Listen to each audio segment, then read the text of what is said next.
Frick was an uncompromising foe of organized labor, determined to increase profits. Carnegie chose him to run the new concern.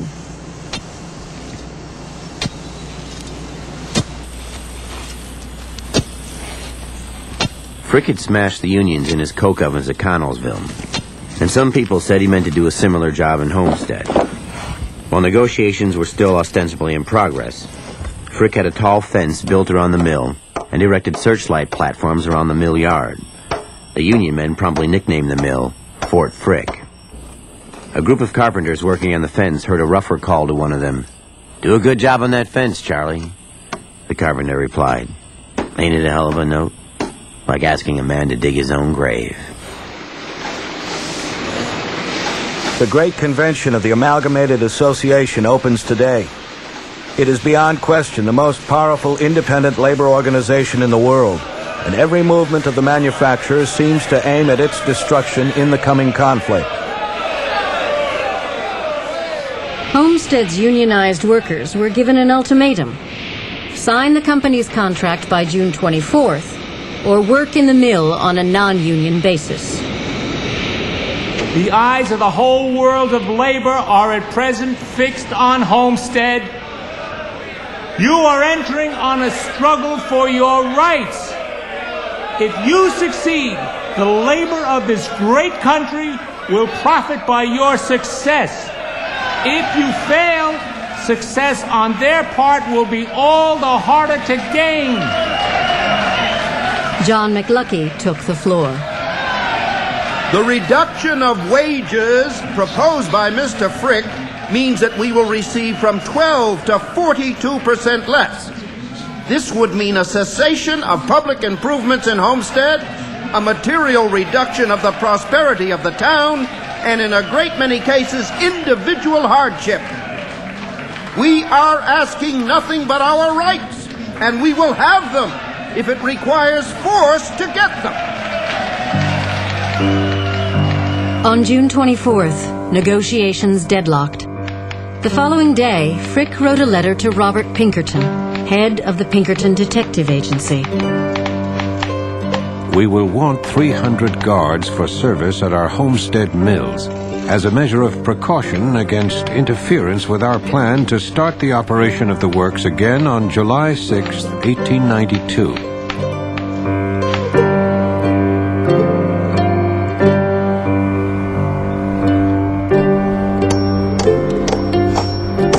The Pinkerton Agency was the most effective strike-breaking force in the country. By 1892, Pinkertons had used spies and armed guards to end over 70 labor disputes. So flagrant was their disregard for human life that 11 states had outlawed their employment. Working people feared and despised them. On June 28th, the Carnegie Company shut down the open hearth furnace and the armor plate mill, locking out 800 men. The next morning, the Amalgamated called a mass meeting. Most of the 3,000 who attended were not skilled workers. They didn't belong to the union, but all agreed to stand firm with the locked-out men. Soon, they would have little choice. During the meeting, the company shut the mill down, laying off the entire workforce.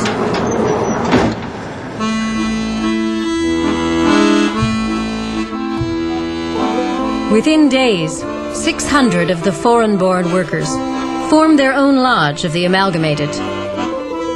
By 1892, Homestead had become home to an international working class. The expanding mill drew Slovaks, Poles, and other Eastern Europeans, just as it had their British, Irish, and German co-workers.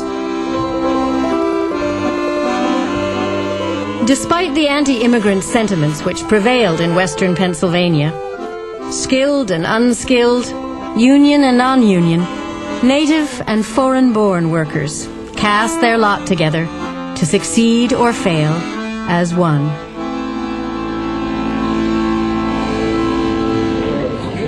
The Amalgamated appointed an advisory committee to direct the workmen's actions during the lockout.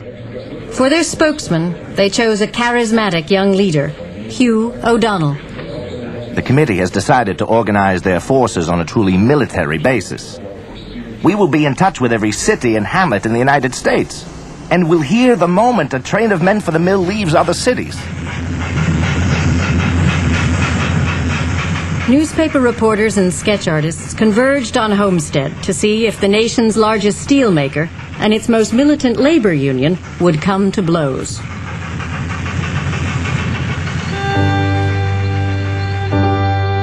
The locked-out men are on picket duty at every possible point of entrance to the works. The country is thoroughly picketed and patrolled for 4 miles in every direction. No stranger is allowed to remain in town until his credentials have been proved satisfactory. We do not propose that Andrew Carnegie's representatives shall bulldoze us. We have our homes in this town, our churches, our societies, and our cemeteries. We are bound to Homestead by all the ties that men hold dearest and most sacred. The Carnegie Company has imported men of all nationalities in places that are east of us, and west of us, and south of us. They never have imported a man into Homestead, and by God, they never will. A suppressed volcano exists among the American workmen. And someday, there will be an uprising that will become history.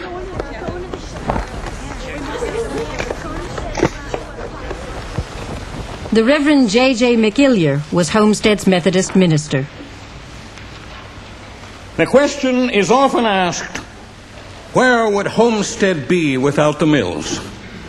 Why not ask, where would Andrew Carnegie be without the millions he has made from the mills? Capitalists should remember that men do not sell their self-respect when they sell their labor.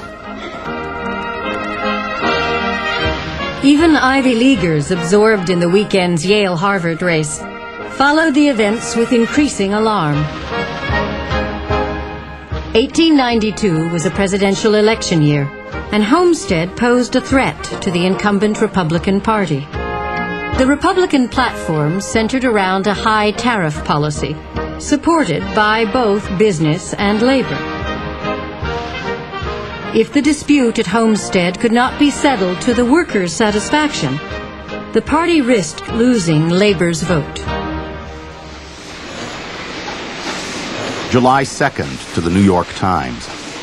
The Carnegie Steel Company gave formal notice today that the Homestead Mill is to be operated as a non-union plant. The secretary said, any of our old employees may return to work, but they must make application as individuals. All who do not apply will be considered not to desire work, and their places will be filled by new men.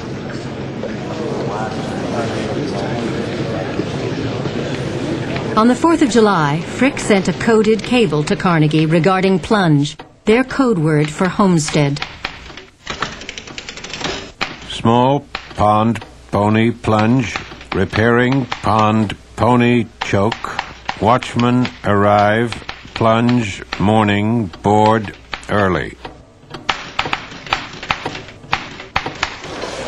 The following day, Frick sent a message to the Allegheny County Jail. He asked the sheriff to send 100 deputies to Homestead to secure the mill for non-union workers.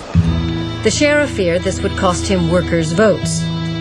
But Pittsburgh's political bosses pressured him to do Frick's bidding. He responded half-heartedly, leaving for Homestead with only 12 men.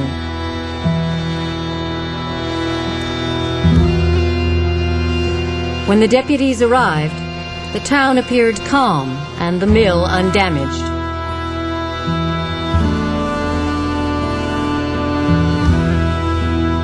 The Amalgamated volunteered men to be sworn in as deputies, arguing that the union had a strong interest in protecting the mill. The sheriff refused, knowing this was not what Frick had in mind.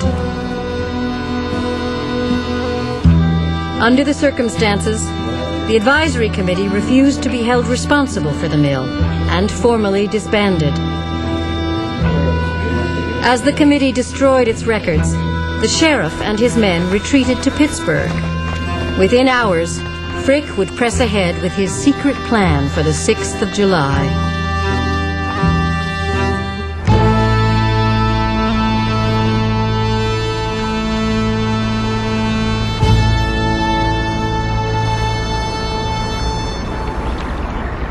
At 10 o'clock that night, Pinkerton guards from New York and Chicago boarded trains for Ohio.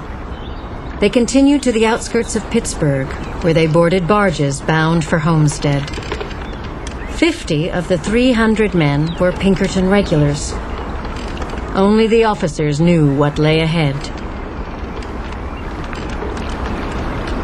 At 2 a.m., men standing watch downriver spotted the barges as they entered the locks.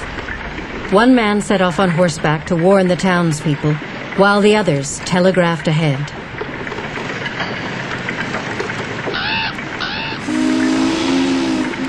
Homestead, Pennsylvania, July 6, 1892. Like the trumpet of judgment blew the steam whistle of the electric light works.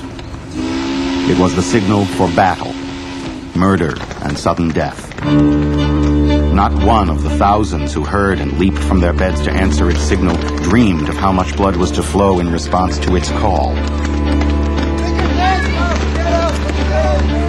There was no method, no leadership apparent. It was the uprising of a population. Not men alone, but women too. Women armed with clubs as they joined the throng which streamed up the tracks, picking its way with a light-footedness born of long practice over the ties.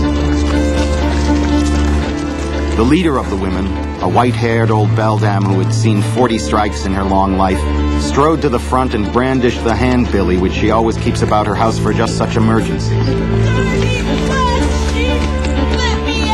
Clear as a bell, far above the roar of the angry crowd, came the voice of Hugh O'Donnell as, hatless and coatless, he tried to check the angry men. In God's name, my good fellows, keep back! Don't press down and force them to do murder! But the crowd surged forward. Frick's wooden fortress crumbled like paper, and hundreds rushed onto the mill site to confront the Pinkertons at the company landing.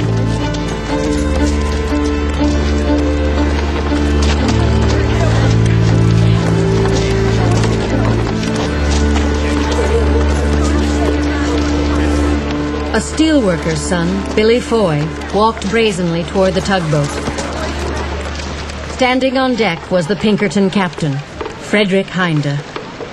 Now, men, we are coming ashore to guard these works, and we want to come without bloodshed. There are 300 men behind me, and you cannot stop us. Come on! And if you come over my carcass! No one knows who fired first. One bullet struck Billy Foy, another Captain Hinde. Then for the first time the slouched hats took a hand. A row of rifles gleamed an instant from the side of the shoreward vessel, and in an instant more a sheet of flame ran all along her clumsy hulk from stem to stern. Bad marksmanship has saved 100 lives here today. Even so, the first volley proved deadly. 2 Pinkertons and 3 steelworkers lay mortally wounded. Dozens more were injured.